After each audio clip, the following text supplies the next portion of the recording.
Now today on the Allen set, we have Eric Humes here. Just recently played your last game here at Emory Henry on the men's soccer team. You spent 4 years on the team. How are you doing today? Doing well. Thank you, Chris, for having me on the set today. I'm glad to have you.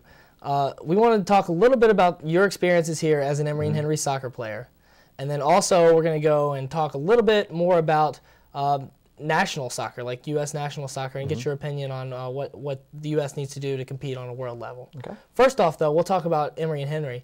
You guys finished 5-11 and 1, and 1-9 in the ODAC. You guys started off really, really well, and then kind of hit a bump when you hit the ODAC play. Is there any reason for that? And what do you think of the season? As you look back and reflect on it. Well, overall, the reflection of the season was positive. We were definitely in games. We were in competitively with a lot of top teams. In 4 or 5 games, we actually had leads in going into the second half, and then couldn't close the deal. So our record really doesn't indicate really how well we did. Really, overall, it was a disappointing season, you can say, but there's a lot of building for winning and the custom of winning. Especially early on in the season, we were playing a lot higher quality teams in our out-of-conference schedule than we have in the past, and so it really prepared us for the ODAC. For example, against WNL, we were up 2-0 going into the second half. Then they scored 2 goals. They scored a goal early in the second, and then 2 right at the end to beat us 2-0 or 3-2. Right. But overall, like we had a lot of opportunities to make the tournament. We just couldn't capitalize on that. But the building blocks for success are definitely there now. And the ODAC conference is one of the tougher D3 conferences. I know if you look at Division I, all the Division I schools, UVA, UNC, the really great ones that produce the pro players, are in the states of Virginia and North Carolina. So very true, and that's where we do a lot of our recruiting. Right. Is North Carolina, Virginia, and Tennessee. So it's tough competition. Well, you had a 6-man senior class made up of Elliot Anderson, Chris O'Connor, Mike Fentel, Henry Byers, Luke Lanier, and yourself. Is that the glue that really held the team together? And what do you think? Is it going to be hard to replace all of you guys? Obviously. Definitely. We had a bond that was real cool and real interesting. We all came in together as freshmen. We all lived together in Hillman together, and it was just nice. We were the 6 that stuck it out. A lot of people have come and gone out of this program, like many sports here, but the 6 of us really were able to stick together and to make it well. But it's going to be interesting. Recruiting is already going really well for the next year. Coach Fravel and Coach Devine are really doing an excellent job in making a difference and continuing the winning tradition that we started this year. Whether our record shows it or not, there's definitely a winning tradition and a way of succeeding and having a winning attitude, which Emory Henry Soccer didn't have the 3 years before, up until this year. Well, what about the student versus the athlete? Coach Fravel talked a little bit about it. Being a student athlete here at Emory Henry, and especially on the D3 level, you really kind of have to be both. There's no skirting by if you're a big-time athlete. Well, definitely. Here, a prime example is another senior, Luke Lanier. He was a double major in economics and political science, and he's actually graduating a semester early with above a 3.5 GPA, which is pretty impressive. It's fantastic. And he's the prototypical. I mean, he started every game for us from freshman through senior year.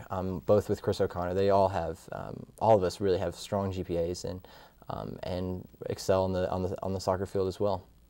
Now, you mentioned that you had 2 different coaches here. The transition happened at the beginning of this year. You now have Coach Fravel and you had Coach Appleby. Talk a little bit about that transition. What unique things did each of them bring to the field or the coaching profession?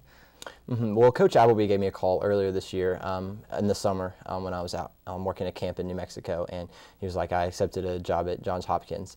And then about a week later, Coach Fravel called me and said that they named him as the interim head coach. And Coach Fravel really brought a player system in with it. Coach Appleby knew the game very well, but the communication was not really there.